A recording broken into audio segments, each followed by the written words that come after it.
हाँ तो नमस्कार जी, स्वागत है आप सभी लोग का आपके अपने चैनल दिशा साइंस क्लासेस पे। मैं ब्रजेश कुमार आप सभी लोगों का इस बेहतरीन सी क्लास में स्वागत करता हूं। आइए स्टार्ट करते हैं आज के क्लास को। और आज के क्लास में हम लोग समझते हैं दूसरा चैप्टर, यानी कि अब जो है हम लोग जीव जगत को पढ़ चुके थे। अब हम उस जीव जगत का वर्गीकरण करने चलते हैं, अर्थात जीवों का हम वर्गीकरण करेंगे, है कि नहीं। अलग अलग कैटेगरी में, अलग अलग समूहों में हम बांटेंगे। क्यों बांटेंगे ये भी जानेंगे, है ना। किस वैज्ञानिक के द्वारा इसको एक स्टैंडर्ड मान दे करके इसको बांटा गया, और इसमें कौन कौन से वैज्ञानिक आकर के इसमें सहयोग किए, जिसके द्वारा समस्त जीवों को अलग अलग कैटेगरी में बांटा गया। ठीक है, आई होप आपको ये बात सारी समझ में आई होगी। पिछले क्लास की अगर हम बात करें तो बहुत अच्छा आप लोगों का स्कोर रहा था, यानी कहने का मतलब है कि आपकी तैयारी बहुत अच्छी थी, इस वजह से आपकी तैयारी स्कोर भी बहुत अच्छा रहा था। ठीक है, एक बार जल्दी से बताएंगे आप सभी लोग कैसे हैं। उम्मीद करते हैं मस्त होंगे और आपकी तैयारी भी बहुत अच्छी चल रही होगी, बहुत अच्छी चल रही होगी। फिर भी एक बार जल्दी से आप हमें बता दीजिए जी। गुड मॉर्निंग, गुड मॉर्निंग सभी को, गुड मॉर्निंग, राधे राधे जी राधे राधे सभी को, राधे राधे जी। कैसे हैं आप लोग, कैसे हैं आप लोग, एक बार जल्दी से हमें बता दीजिए, एक बार हमें बता दीजिए कैसे हैं। उम्मीद करते हैं मस्त होंगे आप लोग, है ना। और बहुत अच्छा स्कोर आप लोग किए थे पिछले, अगर हम पिछले चैप्टर की बात करें तो बहुत अच्छा स्कोर किए थे आप सभी लोग, है ना। एक बार आप लोग हमें बता दीजिए ठीक है। हाँ गुरुजी, मस्त है, हम लोग मस्त है। ठीक है जी, राधे राधे, ठीक हूँ सर ठीक है। तो बहुत सारे बच्चे हमारे साथ इस वक्त जुड़े हुए हैं, जैसे हम देख पा रहे हैं राहुल कुमार हैं, अखिलेश कुमार है, कृष्णा कुमार है, ब्यूटी है, जितेंद्र है, दीपू है, दिलीप है, ब्रिजेश है, अच्छा मेरे नाम से भी है, नीतीश है, प्रियांशु है, पवन है, खुशी है, सुजीत है, कमलेश है, गोलू है, दिव्या है, शुभम है, राजा है, क्यूट गर्ल है। के बाद मैं बात करूं ठीक है, सोलोनी है, अभय कुमार है, सुजीत कुमार है, प्रियांशु है। तो बहुत सारे बच्चे हमारे साथ जुड़े हुए हैं। ठीक है, तो एक बार जल्दी से बता देंगे कैसे हैं आप लोग। उम्मीद करते हैं मस्त होंगे, है ना। तो आज हम लोग दूसरे चैप्टर में प्रवेश कर चुके हैं, है ना। दूसरे चैप्टर में आज हम लोग प्रवेश कर चुके हैं।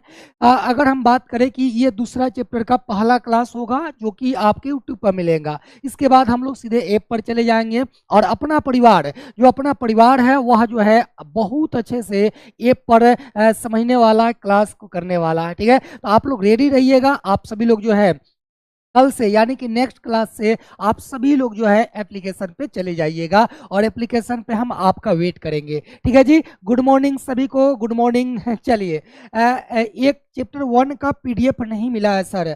कोई बात नहीं, अगर नहीं मिला होगा तो हम दिलवा देंगे। ठीक है, हाँ दिलवा देंगे, बिल्कुल आप टेंशन नहीं लीजिए। आइए चैप्टर की शुरुआत करते हैं, है ना। चैप्टर की शुरुआत करते हैं। एक बार जो है आप लोग क्लास को शेयर कर दीजिएगा, एक बार आप लोग क्लास को शेयर कर दीजिएगा। और अभी तक आपने लाइक नहीं किया है तो प्लीज आप लाइक का बटन दबा करके अपना अटेंडेंस लगा लीजिए ठीक है, अपना अटेंडेंस लगा लीजिए। फिर हम क्लास की करते हैं शुरुआत, हाँ या ना। आप कहते हैं जी सर, ठीक है।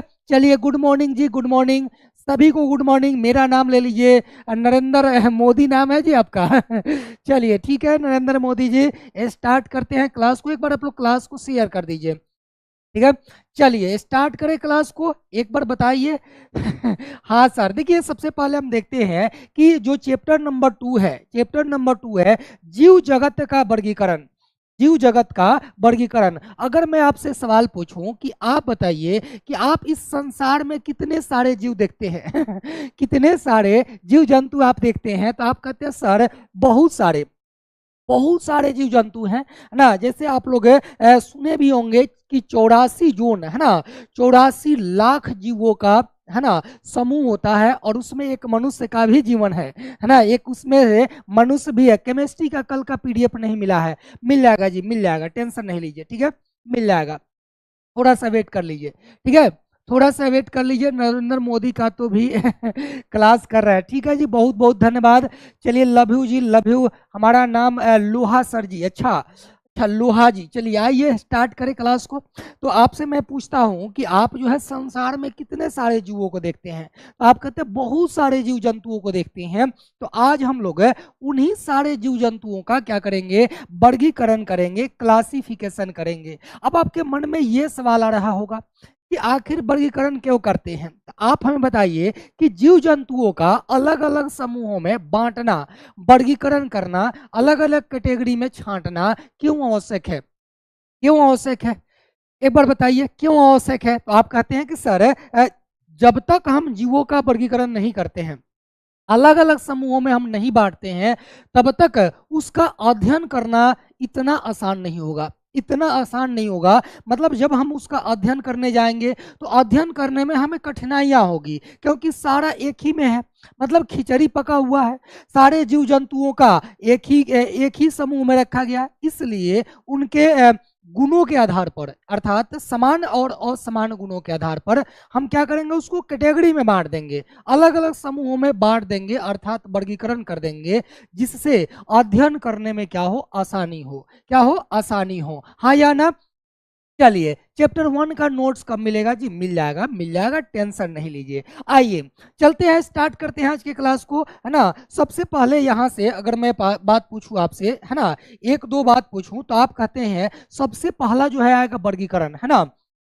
सबसे पहला अगर मैं बात करूं वर्गीकरण, वर्गीकरण यानी क्लासिफिकेशन, क्लासिफिकेशन बताइए क्या होता है, क्लासिफिकेशन क्या होता है, एक बार आप हमें जल्दी से बता दीजिए। क्लासिफिकेशन का मतलब क्या होता है। आप कहते हैं सर क्लासिफिकेशन का मतलब होता है बांट देना, है ना, यानी कि बंटवारा कर देना, अलग अलग समूहों में बांट देना, ठीक है। किस समूह पर बांटेंगे, सॉरी किस आधार पर बांटेंगे। अब आप बताइए, आप बताइए हमें थोड़ा सा, है ना। आप 11th क्लास में हैं, है ना, आप 11th क्लास में हैं, आपके जो बड़े भाई हैं, बड़े भाई या छोटे भाई, है ना, छोटे नहीं, बड़े भाई या बड़े बहन, ये जो है 12th क्लास में है ना, वो जो है 12th क्लास में है। आपसे जो छोटा भाई बहन है ना, वो जो है 10th क्लास में है। तो किस आधार पर ये बांटा गया, मैंने इसको किस आधार पर बांटा। तो आपने कहा गुरुजी आप जो है 10th क्लास को उनके सिलेबस यानी कि उनके एबिलिटी के आधार पर बांटा। 11th 12th मतलब ये है कि इनको हमने क्या किया, कैटेगरी में अलग अलग बांट दिया। क्यों बांटा, क्यों बांटा।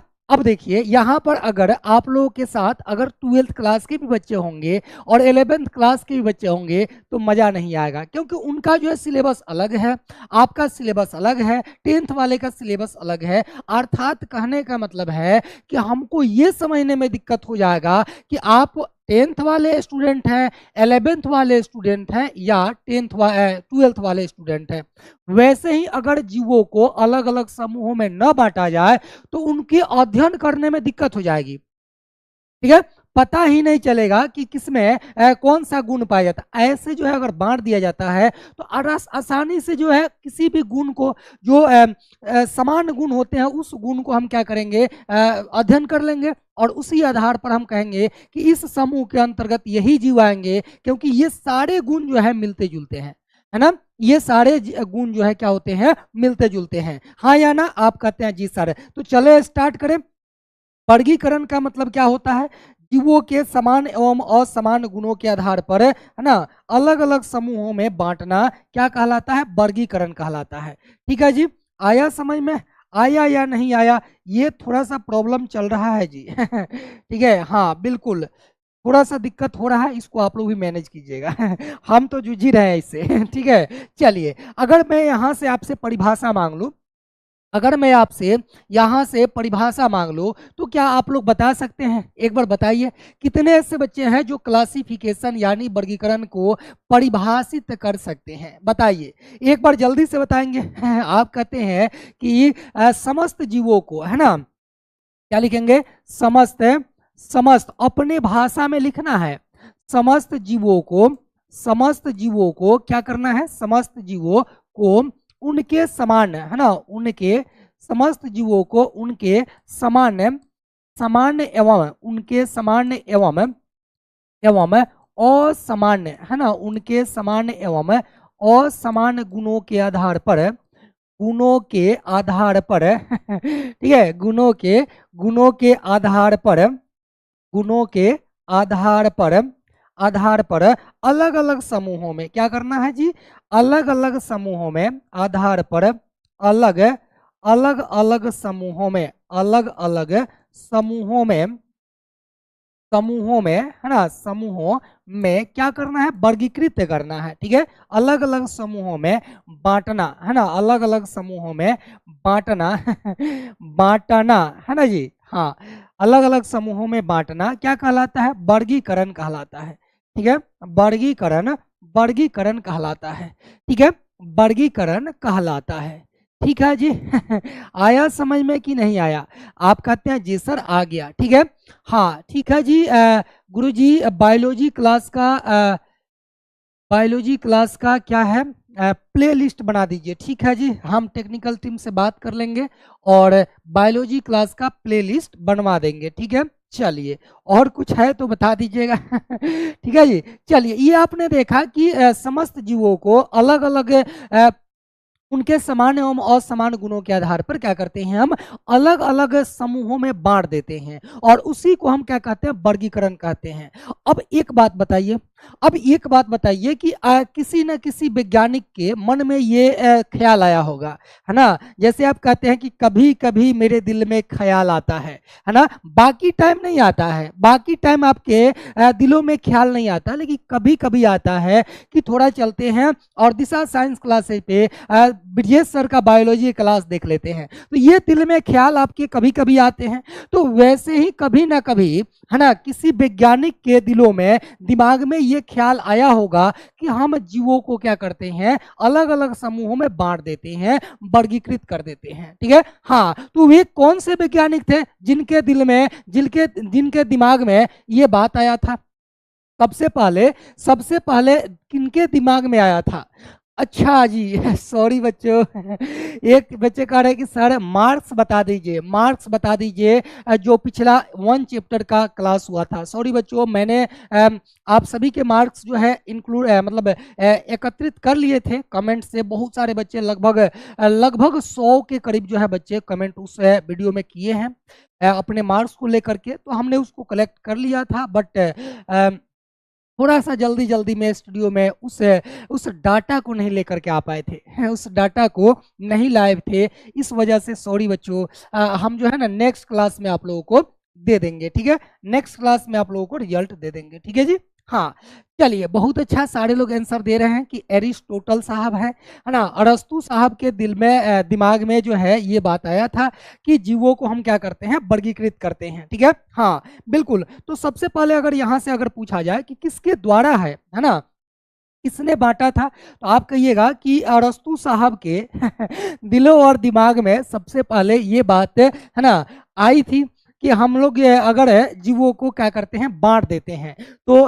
बहुत आसानी हो जाएगी, और देखिए आज कितना आसान हो गया, तभी आप लोग जो है आगे चलेंगे तो जगत प्लांटी, जगत एनिमिलिया, फिर आप जो है पॉरीफेरा, इकाइनोडर्मेटा, ये उसके बाद सारे वैज्ञानिक आए हैं जो अलग अलग बांटे हैं, है ना, तभी आप कहते हैं कि प्लांट है ये, जैसे हम बोलेंगे कि ये प्लांट है, आपके दिमाग में ना तो गाय आएगी, ना ही भैंस आएगी, और ना ही गिद्दड़, ना ही कुछ हो, आप सीधे कहिएगा गुरुजी प्लांट का मतलब होता है पेड़ पौधा, देखिए कितना आसान हो गया, कितना आसान हो गया, जैसे हम कहेंगे प्लांट मतलब पौधा, जंतु मतलब जीव जंतु, अब देखिए ये कितना आसान हुआ, लेकिन अगर इसी को कैटेगरी में नहीं बांटा गया होता और केवल कहा गया सजीव, ढूंढते रह जाइएगा है ना, हाँ समुंदर में, समुंदर से कंकर निकालने के बराबर हो जाता है ना, और ना तो आप समझ लीजिए समुंदर में एक ऊंगठी को डाल दिए, एक ऊंगठी को डाल दिया, वहां से आपको ढूंढना है, वैसा हो जाता अगर इसको नहीं बांटा गया होता, केवल कहा जाता सजीव, आप अचंभव हो जाते कि सजीव मतलब क्या, है ना, उसमें प्लांटी है या ये है, आगे चलिएगा तो वहां पर भी आप देखिएगा कि और भी सारे वैज्ञानिक है जिसको और भी आसान करते हैं, तो इस बात को जल्दी से आप लोग लिख लेंगे, है ना, हाँ जीवों के वर्गीकरण के लिए सर्वप्रथम लिखिएगा, जीवों के जीवों के वर्गीकरण के लिए, जीवों के वर्गीकरण, है ना, वर्गीकरण, जीवों के वर्गीकरण के लिए सर्वप्रथम, सर्वप्रथम, है ना, सर्वप्रथम जीवों के वर्गीकरण के लिए सर्वप्रथम वैज्ञानिक मापदंडों का उपयोग, ठीक है, सर्वप्रथम वैज्ञानिक, वैज्ञानिक, वैज्ञानिक मापदंडों, मापदंडों, मापदंडों का उपयोग, मापदंडों का उपयोग किसने किया था? उपयोग अरस्तु ने किया था, है ना, अरस्तु साहब अरस्तु, है ना, अरस्तु, एरिस्टोटल, है ना, एरिस्टोटल अरस्तु ने किया था। ठीक है जी, अरस्तु ने किया था। अगर आपसे पूछा जाए कि सबसे पहले वैज्ञानिक मापदंडों, वर्गीकरण के वैज्ञानिक मापदंड का उपयोग किस वैज्ञानिक के द्वारा किया गया था, तो क्या आप लोग बता सकते हैं? जल्दी से कमेंट बॉक्स में छाप दीजिए, है ना, जल्दी से कमेंट बॉक्स में छाप दीजिए, है ना, बिल्कुल। अगर आपको ये पूछा जाए, आपसे अगर ये पूछा जाए कि ये जो वैज्ञानिक थे, ये जो अरस्तु साहब थे, है ना, इन्होंने जब अलग अलग समूहों में वर्गीकृत किया, है ना, अलग अलग समूहों में वर्गीकृत किया, एक वैज्ञानिक मापदंड दिया, तो उस टाइम इनका आधार क्या था? तो ध्यान दीजिएगा, सजीवों के लिए इनका अलग आधार था, सजीवों कहते हैं मतलब जंतुओं के लिए इनका अलग आधार था, और प्लांटे यानी कि पादपों के लिए इनका अलग आधार था। ठीक है जी, हाँ सर, बिल्कुल। चलते हैं, अब थोड़ा सा समझते हैं कि जब इन्होंने, अरस्तु साहब ने जीवों को वर्गीकृत किया, जीवों को अलग अलग समूहों में बांटा, तो इन्होंने पादपों को कितने वर्गों में बांटा और साथ ही साथ जंतुओं को कितने वर्गों में बांटा? है या ना? आप कहते हैं जी सर। तो सबसे पहले अगर हम बात करें किसकी? पादपों को, है ना। अरस्तु ने पादपों को कितने वर्गों में बांटा जी? 3 भागों में बांट दिया, है ना। क्या कहिएगा? 3 भागों में वर्गीकृत किया। आप यहाँ पे लिखेंगे कि अरस्तु ने, एरिस्टोटल ने, ठीक है, और अरस्तु ने पादपों को, किसको? पादपों को 3, है ना, पादपों को को लिखना है, हम तो लिख दिए पादपों को कितने वर्गों में? 3 भागों में वर्गीकृत किया। 3 भागों में क्या किया? वर्गीकृत, है ना, वर्गीकृत किया। 3 भागों में वर्गीकृत किया। अब देखिए ये 3 भाग कौन कौन से हो जाएंगे? ध्यान से समझिएगा, सारी चीजें समझ में आ जाएगी। ठीक है, 3 भाग को समझिए। उन्होंने कहा कि एक जो प्लांट होते हैं, है ना, एक जो पादप होते हैं, वे होते हैं छोटे पौधे जिसे हम शाक कहते हैं। ठीक है, एक उन्होंने कहा, 1 नंबर में उन्होंने क्या कहा? एक को कहा उन्होंने शाक। क्या कहा? शाक कहा है ना जी, शाक कहा, बिल्कुल। दूसरे को उन्होंने कहा झाड़ी। क्या कहा? झाड़ी कहा। शाक को इंग्लिश में क्या लिखेंगे जी? शाक को इंग्लिश में क्या लिखेंगे? हाँ, हर्ब्स लिखेंगे, बिल्कुल। 3 में तो हर्ब्स लिख दीजिए, हाँ, ठीक है। उसके बाद उन्होंने कहा कि दूसरा जो होता है, दूसरा होता है झाड़ी। ठीक है, दूसरा क्या होता है? झाड़ी होता है ना, झाड़ी होता है बिल्कुल, झाड़ी उन्होंने कहा दूसरे को। और तीसरे को उन्होंने क्या कहा? तीसरे को उन्होंने वृक्ष कहा। ठीक है, हाँ हाँ, बिल्कुल, ठीक है, ठीक है, झाड़ी कहा, बहुत अच्छा, ठीक है जी, हाँ, श्रॉप्स कहा।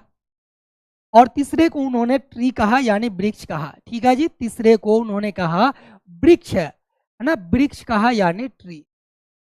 ठीक है जी, हाँ सर, बिल्कुल। अब यहाँ पे समझिए, शाक तो समझ में आ रहा होगा, शाक यानी सबसे छोटे पौधे। ठीक है, एक हो गया क्या चीज? तो आप कहते हैं शाक, दूसरा झाड़ी और तीसरा वृक्ष। ठीक है, शाक क्या होते हैं? बोलिएगा, छोटे जो हरे पौधे होते हैं उसको हम क्या कहते हैं? शाक कहते हैं। ठीक है, और सागी उसी को कहते हैं जी ठीक है, लिखिएगा, छोटे छोटे हरे पौधे, छोटे हरे पौधे, छोटे हरे पौधे क्या कहलाते हैं? शाक कहलाते हैं। ठीक है, शाक कहलाते हैं। छोटे हरे पौधे क्या कहलाते हैं? शाक कहलाते हैं। जैसे अगर हम बात करें है ना, अगर हम एग्जाम्पल ले लें, अगर हम इसकी एग्जाम्पल की बात करें तो बोलिएगा कि जितने भी घास होते हैं ठीक है, हाँ, हर्ब्स, स्ट्रॉप और ट्री, बहुत अच्छा, जितने भी घास होते हैं ये सभी शाक के अंतर्गत आते हैं। ठीक है, इसके अलावा आप जो है मार्केट में भोजन के रूप में भी उपयोग करते हैं, जैसे पालक हो गया, मेथी हो गया, धनिया हो गया, गेंधरी हो गया, है ना, ये सभी के सभी क्या होते हैं? तो आप कहते हैं ये सभी शाक के अंतर्गत आते हैं। तो बहुत सारे एग्जाम्पल ले सकते हैं, पालक हो गया, है ना, पालक हो गया, अब उसके बाद आप कहिएगा मेथी हो गया, है ना, मेथी हो गया, देखे होंगे आप लोग, मेथी हो गया। उसके बाद हम बात करते हैं किसकी, मेथी के बाद अगर हम बात करें धनिया धनिया, ठीक है जी, धनिया हो गया, है ना, और भी गेंधरी भी हो गया, बहुत सारे इसमें एग्जाम्पल आप ले सकते हैं। हाँ या ना, आप कहते हैं जी सर, ठीक है। इसके बाद हम बात करते हैं झाड़ी की, ठीक है। झाड़ी की बात करते हैं, न तो ये शाक में है और न ही वृक्ष में है, ठीक है। यानी छोटी छोटी शाखाएं होती है, यानी छोटे छोटे जब पेड़ की तरह, पौधे की तरह हो जाएंगे तो उसको हम क्या कहेंगे, शाक के नाम से जानते हैं। जैसे आप जो हाथ पर, है ना, लड़कियां जो है मेहंदी लगाती होंगी, तो मेहंदी जो होता है, मेहंदी वो आप पेड़ है या शाक है, तो आप कहिएगा कुछ होना है ना। ना ही पेड़ में गिनेंगे उसको और ना ही उसको शाक में गिनेंगे, उसको हम क्या कहेंगे, झाड़ी कहते हैं, ठीक है। हाँ बिल्कुल, यानी इसमें हम कहें कि दोनों के मध्य जो होता है उसको हम झाड़ी कहते हैं। जैसे एग्जाम्पल ले लेते हैं इसका, है ना, अगर हम एग्जाम्पल ले लें तो आप बोलिएगा मेहंदी, है ना, मेहंदी, मेहंदी, मेहंदी बोलेंगे, हाँ या ना, आप कहिएगा जी सर मेहंदी बोलेंगे। अगर गुलाब की बात करें है ना, अगर हम किसकी बात करें, गुलाब रोज की बात करें, तो गुलाब भी, है ना, गुलाब भी क्या है, झाड़ी का ही एग्जाम्पल है। तो कहने का मतलब है, ध्यान दीजिएगा, कहने का मतलब है कि झाड़ी जो है शाक से बड़े होते हैं, जिसमें डेहुनिया होती है, लेकिन इसमें काष्ठी नहीं होता, मतलब काष्ठ नहीं होता है, मतलब जो शीशम है, जो क्या कहते हैं उसको, काष्ठीय तना इसमें नहीं पाया जाता है, ठीक है। इस तरह से आप बोल सकते हैं, ठीक है। चलिए ठीक है जी, एक बार आप लोग लाइक कर दीजिए एक बच्चे कह रहे हैं कि क्लास बहुत सारे बच्चे देख रहे हैं लेकिन लाइक बहुत कम है, ठीक है। हम बात करते हैं वृक्ष की। अगर हम वृक्ष की बात करें तो इसमें काष्ठीय तने वाले पादप आते हैं। क्या आते हैं, काष्ठीय, काष्ठीय यानी लकड़ी, काष्ठीय तने वाले, तने वाले, तने वाले पादप, है ना, पादप, काष्ठीय तने वाले पादप जो होते हैं, पादप क्या कहलाते हैं, बोलिएगा वृक्ष कहलाते हैं, है ना, वृक्ष कहलाते हैं। क्लियर हुआ जी, कहलाते हैं। अब इसका एग्जाम्पल बहुत सारा ले सकते हैं आप लोग, है ना, बहुत सारा एग्जाम्पल बताइए, इसका एग्जाम्पल दीजिए। आप सबसे पहले, है ना आप पहले कहिएगा आम हो जाएगा, है ना जी, आम हो जाएगा, अभी सीजन चल रहा है कि नहीं जी। उसके बाद आप कहिएगा शीशम हो जाएगा, शीशम हो जाएगा, है ना।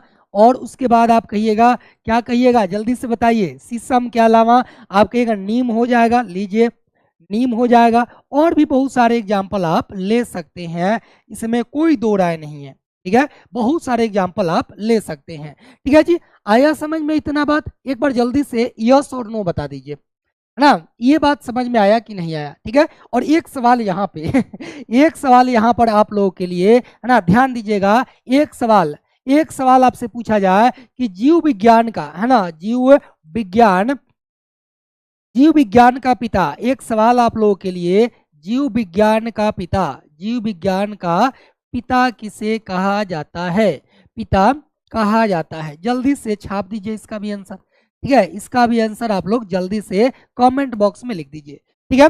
चलिए बहुत अच्छा, परिभाषा लिखिए ना सर, अरे इसका परिभाषा आपसे नहीं मांगा जाएगा, एग्जाम्पल मांगा जाएगा। बाकी अगर परिभाषा आपको किसी को बताना है तो बोल दीजिएगा, जिसमें काष्ठ नहीं होता है, जिसमें लकड़ी नहीं होती है ना, छोटे पौधे होते हैं उसको शाक कहते हैं, है ना। उसके बाद जिसमें काष्ठीय, जिसमें काष्ठ नहीं होता है ना, और शाक से बड़े होते हैं उनको हम झाड़ी कहते हैं, और जिसमें काष्ठीय पादप होते हैं उसको हम ट्री कहते हैं, ठीक है। ऐसे बता दीजिएगा, ठीक है, ऐसे बता दीजिएगा, बट आपसे एग्जाम में इसको नहीं पूछा जाता है, इसका परिभाषा, ठीक है। पहचान आपको हो ही जाएगा। जीव विज्ञान का पिता कौन है, तो आप कहिएगा अरस्तु साहब है, ठीक है। कौन है, आंसर लिखिएगा अरस्तु, और अरस्तु साहब है। और इन्हीं अरस्तु ने क्या किया, तो आप बोलिएगा कि अरस्तु साहब ने ही पादप को कितने भागों में, 3 भागों में बांटा था, ठीक है, 3 भागों में बांटा था, ठीक है जी। इतना बात समझ में आ गया, ठीक है, हाँ इतना बात समझ में आ गया, यस और नो जल्दी से आप हमें बता दीजिए, ठीक है, एक बार जल्दी से हमें बता दीजिए, ठीक है, जल्दी से। हाँ, एरिस्टोटल साहब बहुत अच्छा आप पढ़ाते हैं सर, धन्यवाद जी, धन्यवाद आपका भी। ठीक है, चलिए अब थोड़ा सा हम देखते हैं। अब अभी और सारे वैज्ञानिक आएंगे, ध्यान दीजिएगा। ऐसा नहीं है कि केवल अरस्तु साहब ने, जैसे ना कहते हैं कि जब भी किसी काम में शुरू करते हैं, कोई भी काम शुरू करने चलते हैं हम, तो उस टाइम अकेला आदमी जाता है। ठीक है, आगे जब जाना होगा तो आप अकेला जाएंगे। ठीक है, और उसके बाद जब आप धीरे धीरे सक्सेसफुल की तरफ जाएंगे, आप सफल होना स्टार्ट करेंगे, तो आपके पीछे से लोग आएंगे, है ना, आपके रिश्तेदार आएंगे, है ना, आपके आस पास पड़ोस के लोग आएंगे, है ना। ठीक वैसे ही सबसे पहले अरस्तु साहब ने मानदंड दे दिया, है ना, यानी स्टैंडर्ड एक मानदंड दे दिया। उसके बाद इनके साथ जो है, मतलब इनके पीछे से और भी सारे वैज्ञानिक आकर के और अपना अपना जो है क्या किए, अपना अपना उसमें मत दिए, और अलग अलग जो है फिर उसमें सुधार हुआ। फिर आगे हम लोग बात करेंगे। ठीक है, हाँ, उसके आगे हम लोग बात करेंगे। सबसे पहले ये आपको समझ में आ गया कि पादप को इन्होंने कितने भागों में, 3 भागों में बांटा। अब जंतुओं को कितने भागों में बांटा? अगर हम आपसे ये पूछा जाए कि अरस्तु साहब ने जंतुओं को कितने भागों में बांटा, बताइए। हाँ, तो आप बोलिएगा अरस्तु ने जंतुओं या प्राणियों को, ठीक है, जंतुओं या प्राणियों को 2 भागों में बांटा। ठीक है, हाँ, 2 भागों में बांटा। किस आधार पर बांटा?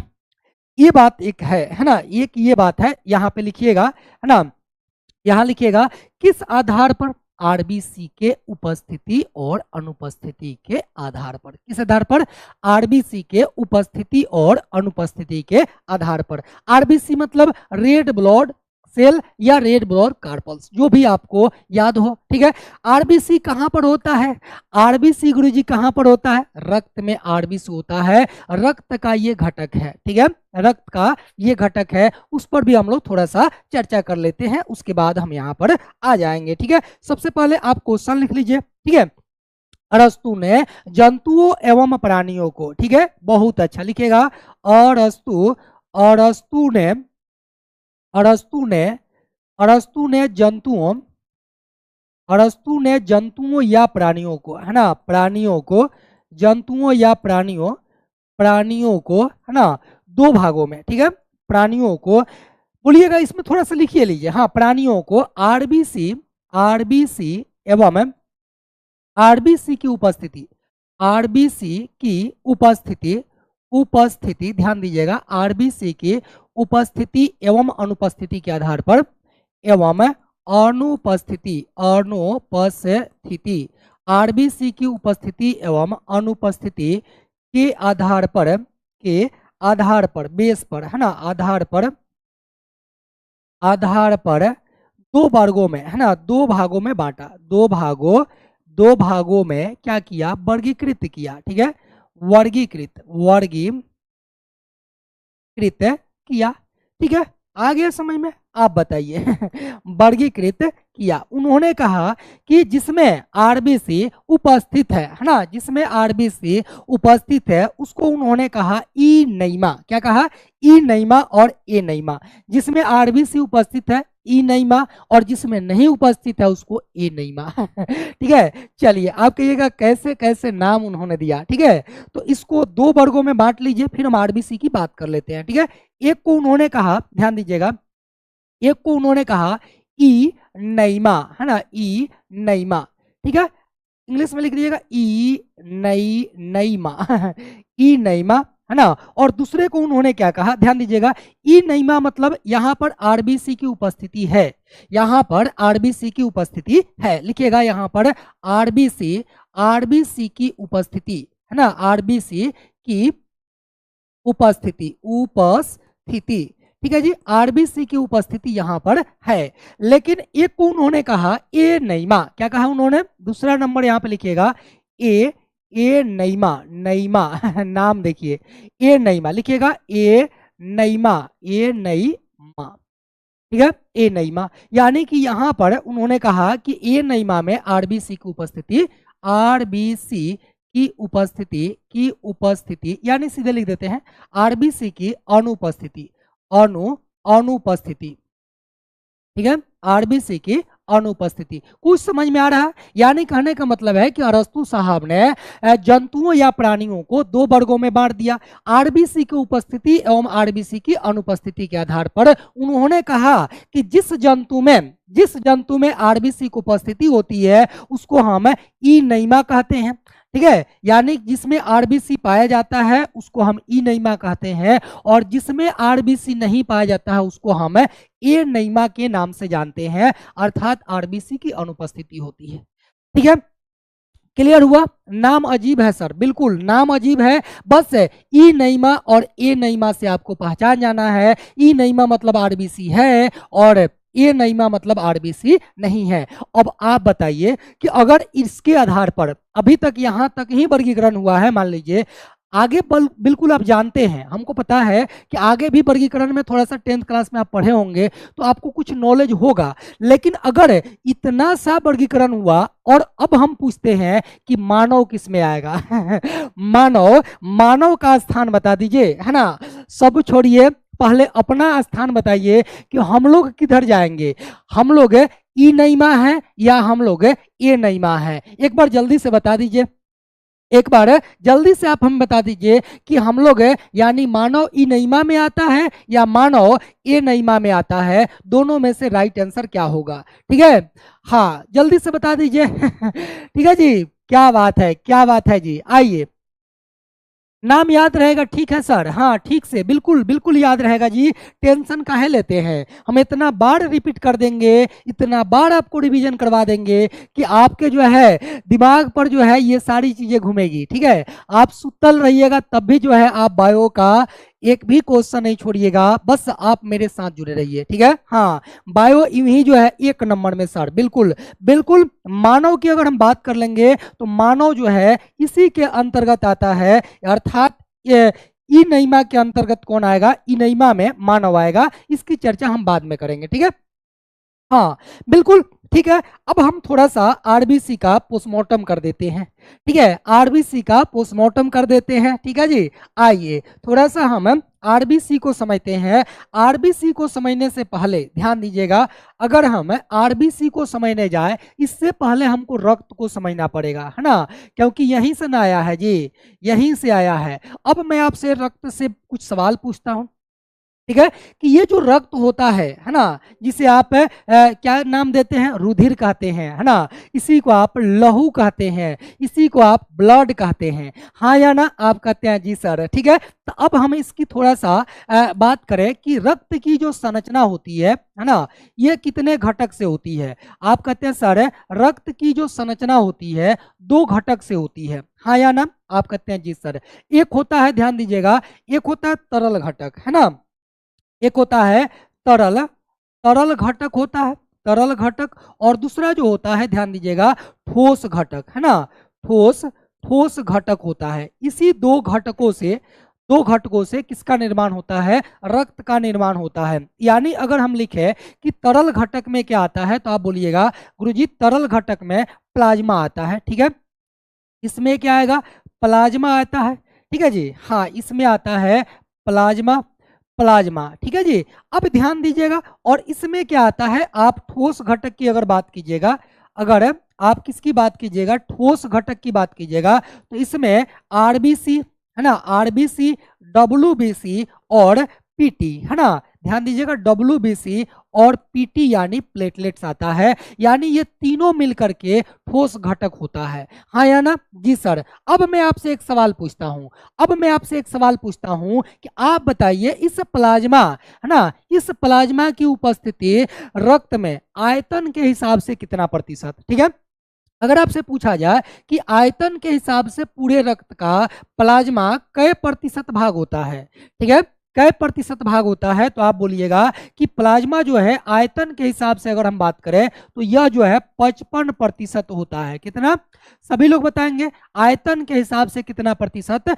55% भाग होता है। अगर वहीं पे हम बात करें कि ये तीनों मिला करके, है ना, ये तीनों मिला करके, है ना, तीनों मिला करके आयतन के हिसाब से कितना होता है?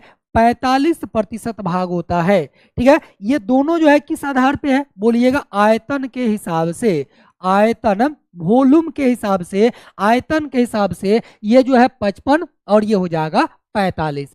हाँ या ना? आप कहते हैं जी सर। अब थोड़ा सा हम आरबीसी की चर्चा कर लेते हैं। आरबीसी मतलब क्या हुआ? आप कहते हैं रेड ब्लड सेल, है ना। आरबीसी मतलब क्या हो गया? रेड रेड ब्लड, है ना, रेड ब्लड। ये क्या हो रहा है जी? रेड ब्लड सेल लिखिए, कार्पल्स भी लिखते हैं, है ना, कार्पल्स भी लिखते हैं। ज्यादा आपको यहाँ पर दिमाग नहीं लगाना है, ठीक है। अब यहाँ से कुछ सवाल बनेगा, ठीक है, यहाँ से कुछ सवाल बनेगा अगर हम आरबीसी को समझने चले तो, ठीक है। आरबीसी को अगर हम समझने चले, आरबीसी को, तो यहाँ से कुछ महत्वपूर्ण सवाल बन जाएगा। आप कहते हैं क्या क्या सवाल बनेगा? सबसे पहले मैं पूछता हूं कि इसकी रंग है ना, इसका जो रंग है लाल क्यों होता है? इसका जो रंग है वह लाल क्यों होता है? तो आप कहिएगा इसमें हीमोग्लोबिन पाया जाता है, ठीक है।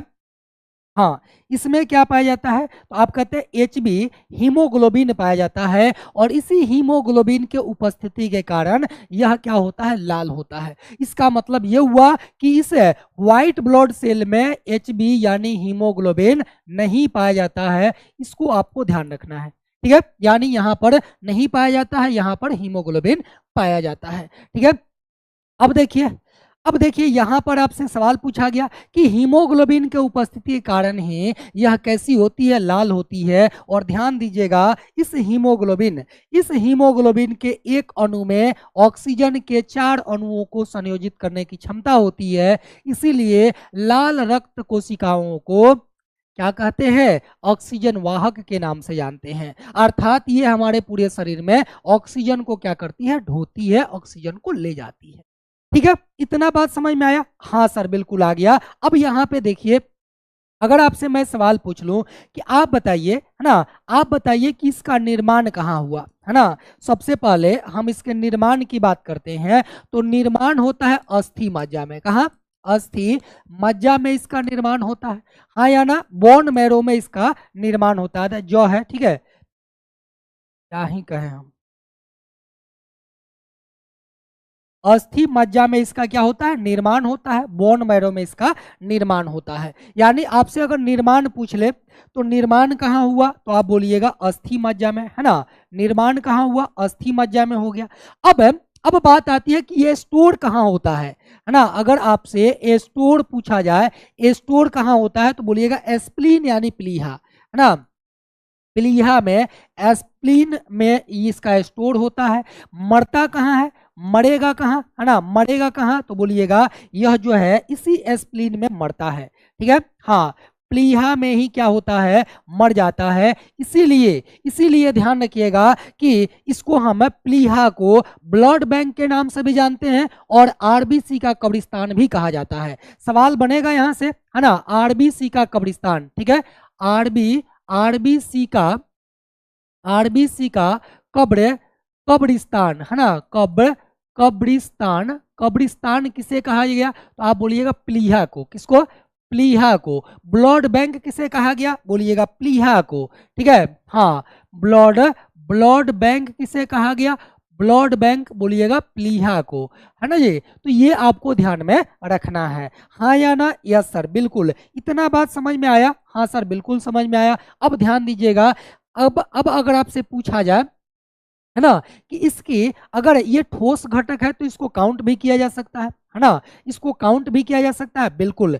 तो इसकी जो संख्या है ना, इसकी जो संख्या है, आप आरबीसी की अगर संख्या लेते हैं, अगर इसकी संख्या की बात करते हैं, तो इसकी जो संख्या होती है वह 50 से 55 लाख है ना, प्रति मिलीक्यू यानी घन मिलीलीटर होती है, ठीक है। प्रति घन मिलीलीटर होती है, जो कि सबसे अधिक है। अब इसको थोड़ा सा देख लीजिए, यहाँ से सवाल कैसे बनेगा। जब आप एग्जाम में बैठिएगा तो सवाल कैसे बनेगा, ध्यान दीजिए। ये आरबीसी जो होती है 50 से 55, है ना, लाख होती है। 50 से 55 लाख प्रति घन मिलीलीटर, ठीक है। अगर हम वहीं पे बात कर ले कि इसकी जो संख्या है, ध्यान दीजिएगा, आरबीसी की जो डब्ल्यूबीसी की जो संख्या है वह 8 से 10 के यानी 8 से 10,000 होती है, ठीक है। वहीं पे अगर आपसे पूछ लिया जाए कि इसकी संख्या कितनी होती है, प्लेटलेट्स की संख्या कितनी होती है, तो आप बोलिएगा कि 1.5 से है ना 4.5 लाख होती है। तो इस तरह से इसकी संख्या हो गई। ठीक है, अब यहां से सवाल कैसे बनेगा, सवाल देखिए दो तरह से बनेगा जो कि आपको उलझा देगा, आपको उलझा देगा। हमको पता है कि आप उलझ जाइएगा जब आप कंसेप्ट को नहीं समझे रहिएगा। ठीक है, हाँ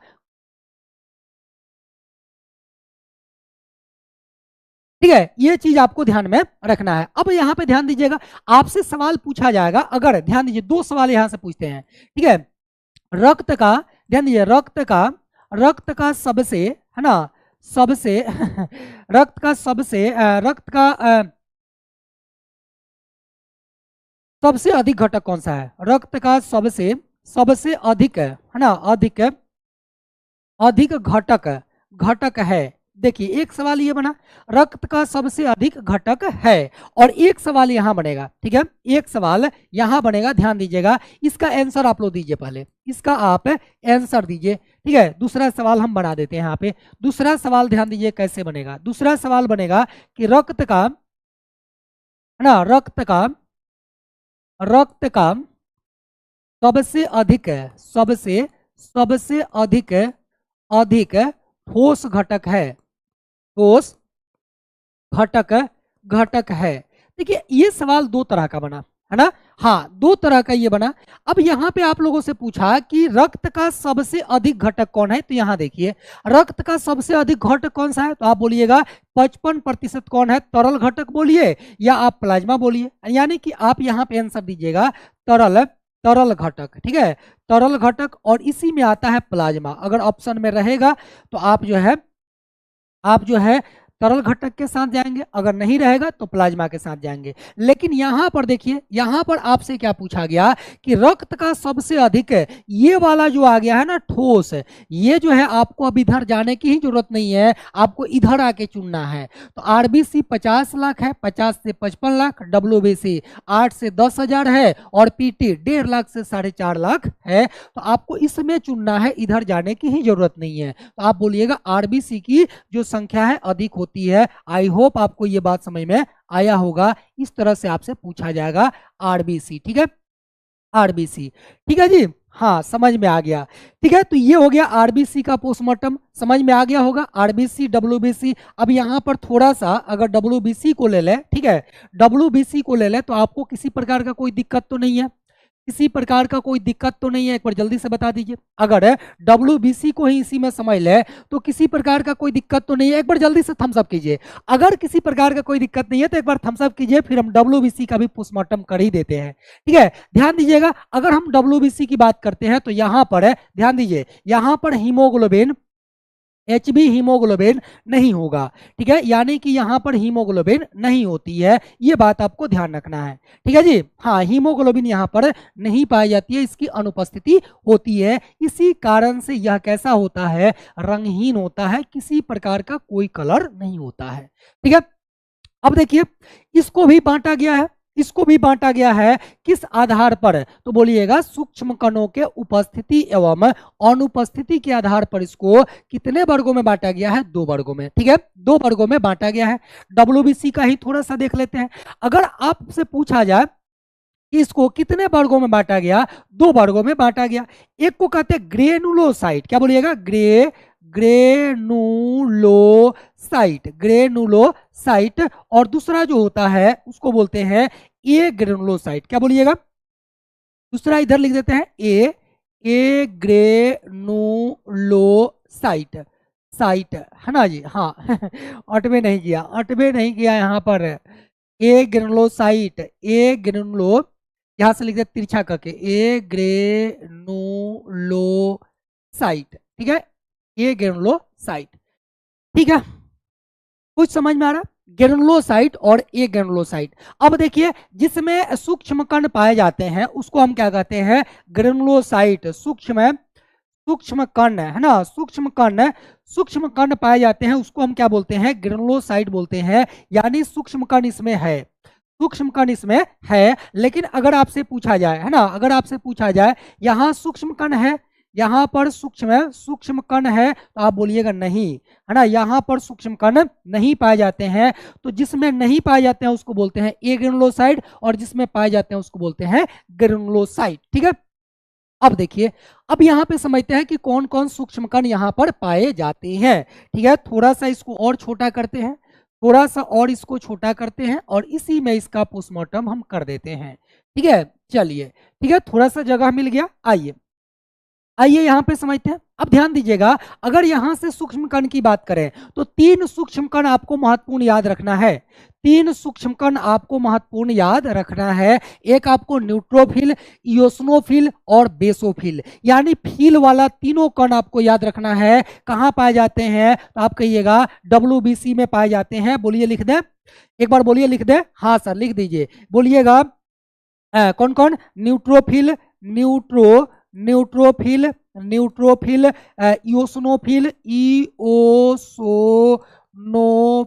इओसिनोफिल, है ना, इओसिनोफिल, और एक और लिख देते हैं बेसोफिल, बेसोफिल। तो ये तीनों जो है कण कहाँ पाए जाते हैं? आरबीसी में पाए जाते हैं। अगर ध्यान दीजिएगा, अगर आपसे पूछा जाए कि जिसमें सूक्ष्म कण नहीं पाए जाते हैं, इसमें 2 तरह की कोशिका होती है, 2 तरह की कोशिका होती है, जिसे आप लिम्फोसाइट कहते हैं, लिम्फोसाइट कहते हैं, और मोनोसाइट कहते हैं। क्या कहते हैं?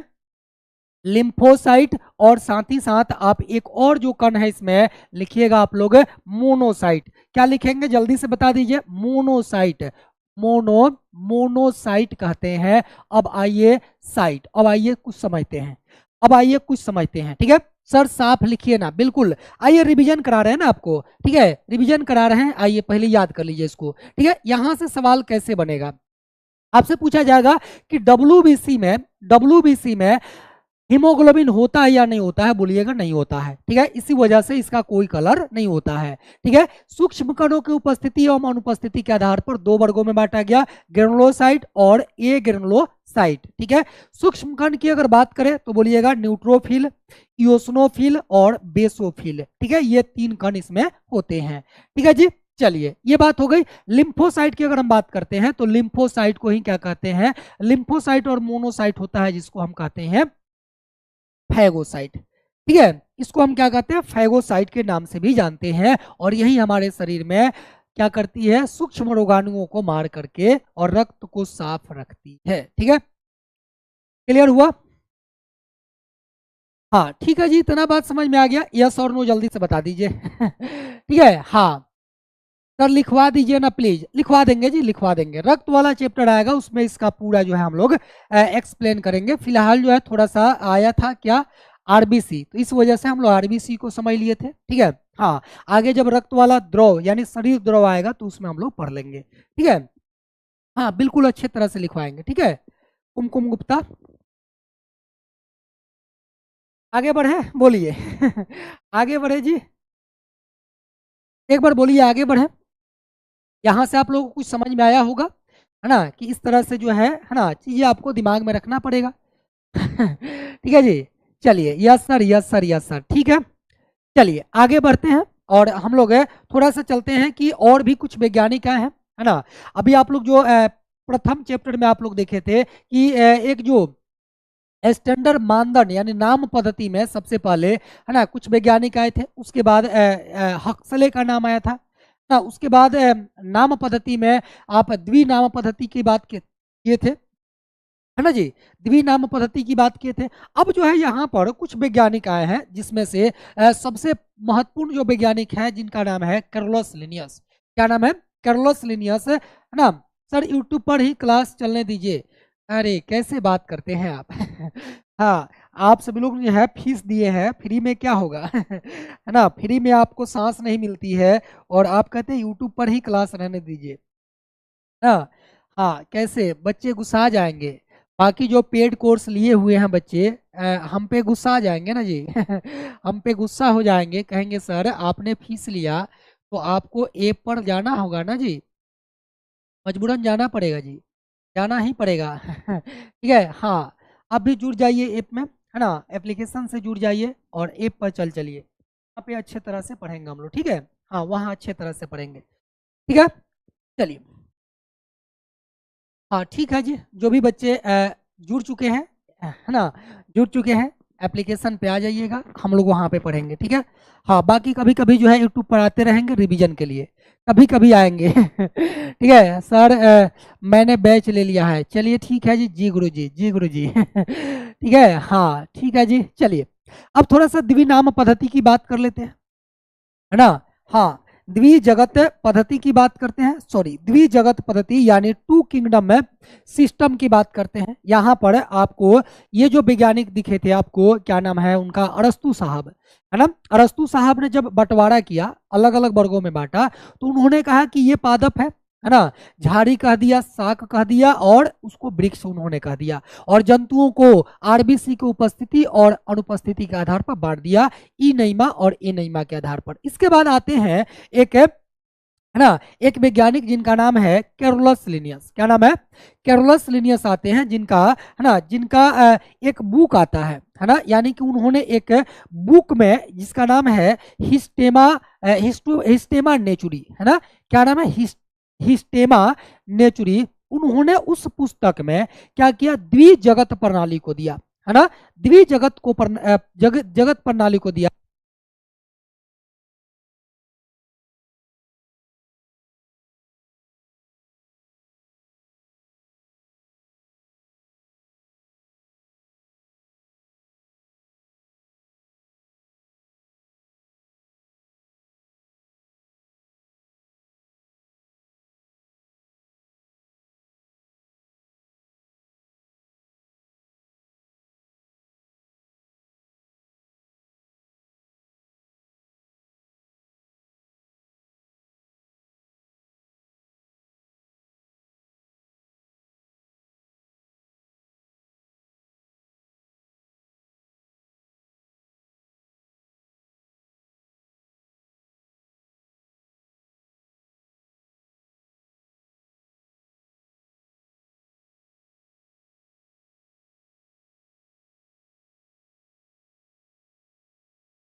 चलिए बताइएगा।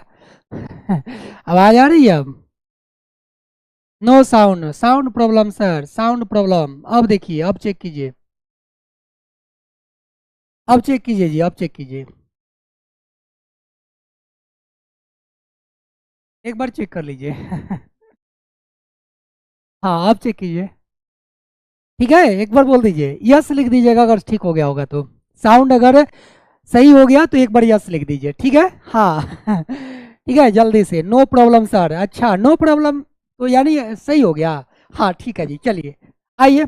तो उन्होंने क्या कहा, जगत प्लांटी कहा और जगत एनिमिलिया कहा। मतलब संसार में दो ही तरह के सजीव हैं, दो ही तरह के जीव हैं। ये बात किसने कहा? तो कैरोलस लिनियस ने कहा। ठीक है, तो यहाँ पे ध्यान दीजिएगा।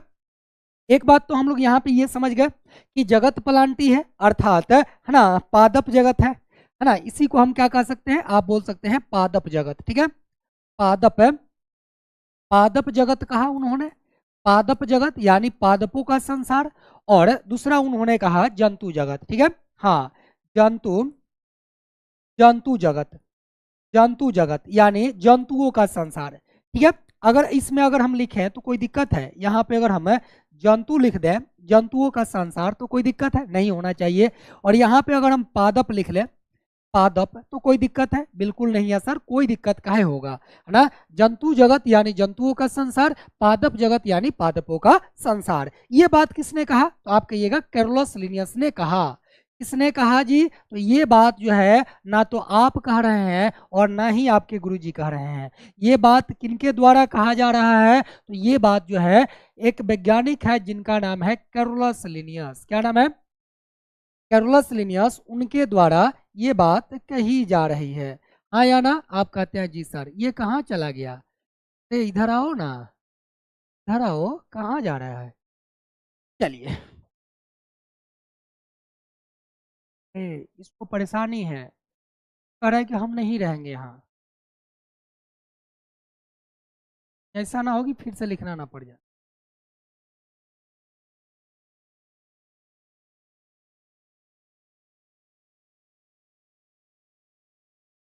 देख रहे हो क्या हो रहा है?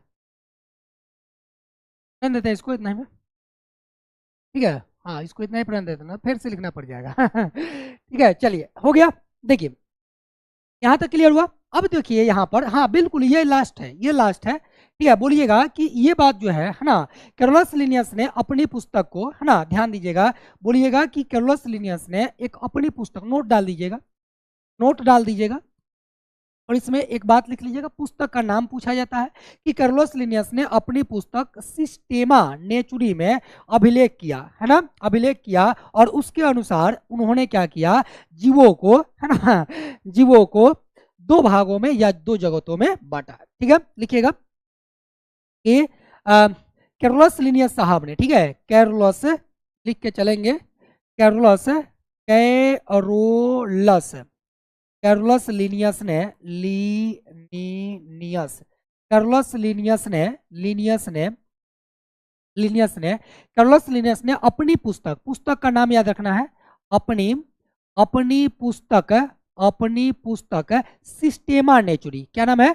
बोलिएगा, सिस्टेमा, सिस्टेमा नेचुरी, है ना, नेचुरी, सिस्टेमा नेचुरी, है ना, सिस्टेमा नेचुरी, सिस्टेमा नेचुरी, नेचुरी में अभिलेख किया, है ना, में अभिलेख, में अभिलेख किया, अभिलेख, अभिलेख किया, किया, अभिलेख किया, जिसके अनुसार, ध्यान दीजिएगा, बोलिएगा, अभिलेख किया जिसके अनुसार, जिसके अनुसार, जिसके अनुसार जीवों को, जीवों को, जिसके अनुसार जीवों को उन्होंने, जीवों को दो भागों में बांटा, बस जीवों को दो भागों में, दो भागों में या दो जगतों में, है ना, दो जगतों में, दो जगतों में वर्गीकृत किया, है ना, दो भागों में क्या किया? वर्गीकृत, वर्गीकृत किया। हाँ या ना? आप कहते हैं जी सर। दो भागों में क्या किया? वर्गीकृत किया। तो ये जो पुस्तक आपसे पूछा जाता है ना, ये ध्यान रखिएगा, पुस्तक का नाम पूछा जाता है सिस्टेमा नेचुरी। ठीक है, कभी कभी ऐसे ही सवाल पूछ देता है कि सिस्टेमा नेचुरी किसका पुस्तक है ना, या ऐसे कैरोलस लिनियस के द्वारा है ना अभिलेख पुस्तक कौन सा है, तो सिस्टेमा नेचुरी, या सिस्टेमा नेचुरी किसके द्वारा लिखी गई पुस्तक है। ठीक है, तो ये बात आपको ध्यान में रखना है। आ गया समझ में? यस और नो? एक बार जल्दी से बता दीजिए, आ गया समझ में या नहीं आया? एक बार हमें जल्दी से आप लोग बता दीजिए। अगर आपको जगत पलांटी समझ में आ गया, जगत एनिमिलिया समझ में आ गया, तो एक बार जल्दी से बता दीजिए। ठीक है, हाँ बिल्कुल। कल के क्लास की अगर हम बात करें, है ना ठीक है, हाँ हाँ ठीक है।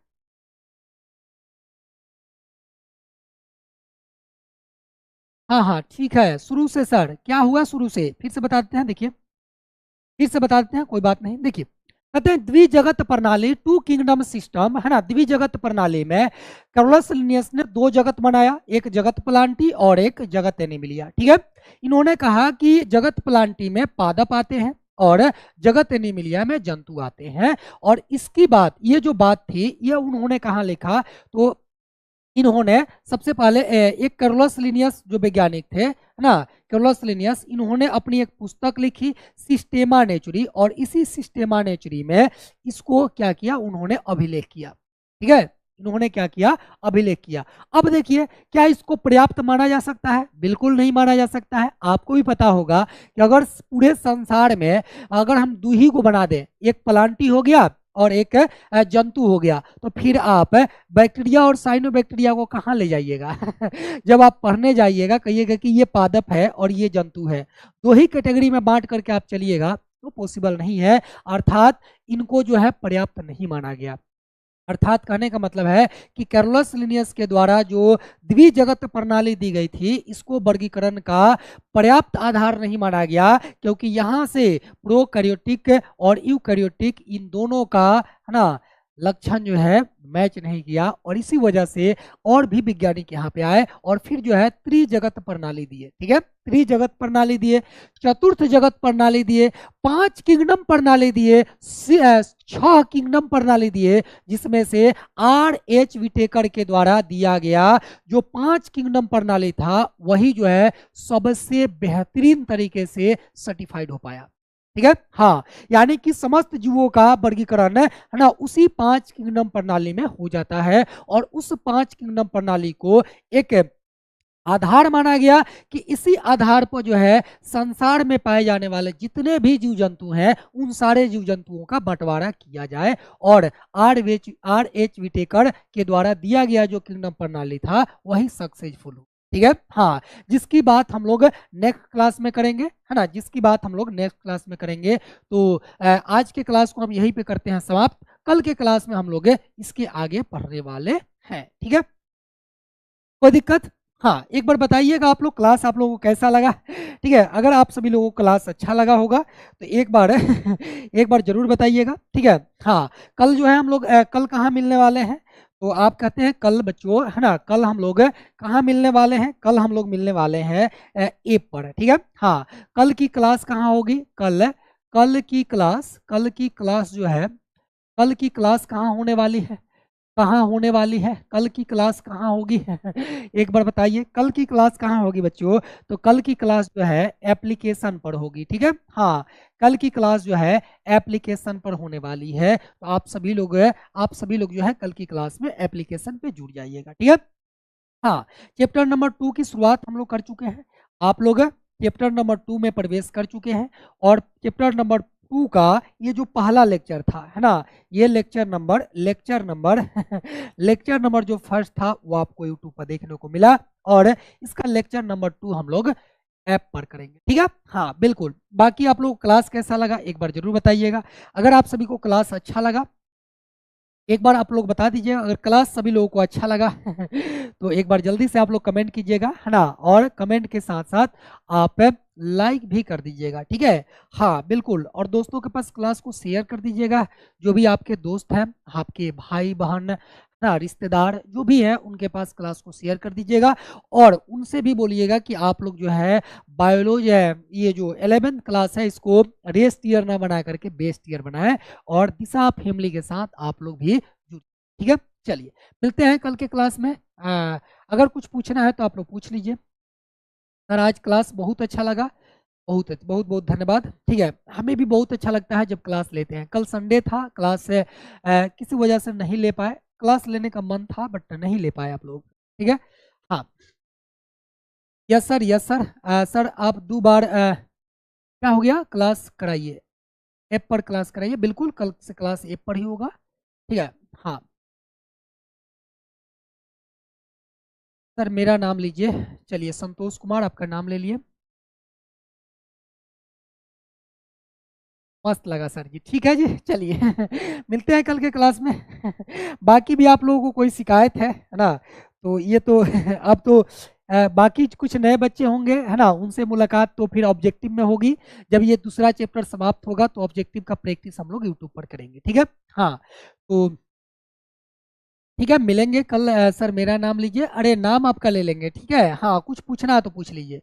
वन का पीडीएफ नहीं मिला है, ये मिल जाएगा, उसका पीडीएफ मिल जाएगा, ठीक है। हाँ ठीक है, ये मिल जाएगा, ठीक है, ठीक है, ओके। हाँ चलिए ठीक है, तो कल कल जो है हम लोग मिलते हैं ठीक है, कल मिलते हैं ऐप पर। और बीएससी नर्सिंग के बारे में, ठीक है, कल अब बात करेंगे, ठीक है, कल बात करेंगे इसके बारे में, ठीक है। टाइम भी ज़्यादा हो गया है ना, और आप लोग भी थोड़ा सा जाइए नाश्ता वास्ता कीजिए और बाकी जो है आप लोग का और भी क्लासेज है, मैथ का भी क्लास होगा, उसके बाद फिर आपको थोड़ा सा रेस्ट भी चाहिए, फिर शाम को क्लास लगातार होगी, ठीक है। हाँ तो फिर हम लोग कल जो है मिलते हैं, ठीक है। हाँ हाँ मिल जाएगा, ठीक है, हाँ मिल जाएगा, मिल जाएगा, टेंशन मत लीजिए, ठीक है।